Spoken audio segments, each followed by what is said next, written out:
Maurice Hibbard with a Grandpa Mo Thought and Wow for 7/26/19.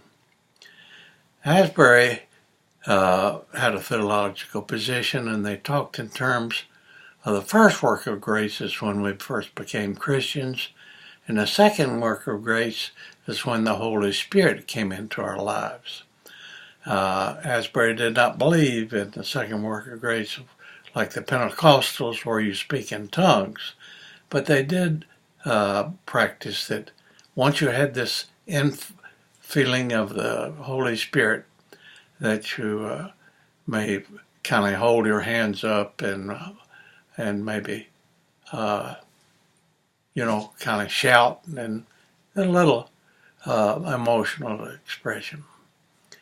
I think sometimes it went a little too far because I went to Atlanta for a wedding on a train in 1958 during the Christmas season to be the best man in a wedding.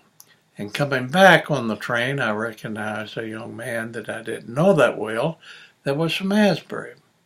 And I sat with him, and he immediately told me that since he had had the second work of grace, he had not sinned in 6 months. So I questioned him about, being without sin, about his thoughts of anger or of lust or anything. And he can just absolutely had not sinned in 6 months. So I changed the subject and asked, what was the integration situation in his high school? And he grit his teeth and clenched his fist and said, there'll never be any N-word people going to my high school.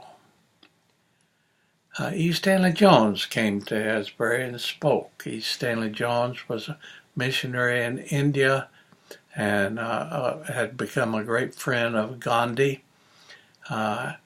He, in his chapel speech, he talked about the first work of grace, the second work of grace. But he said there were maybe third works of grace and indicated there could be others. And I often wondered if this young man on the train had ever experienced a third work of grace of the love for our fellow man.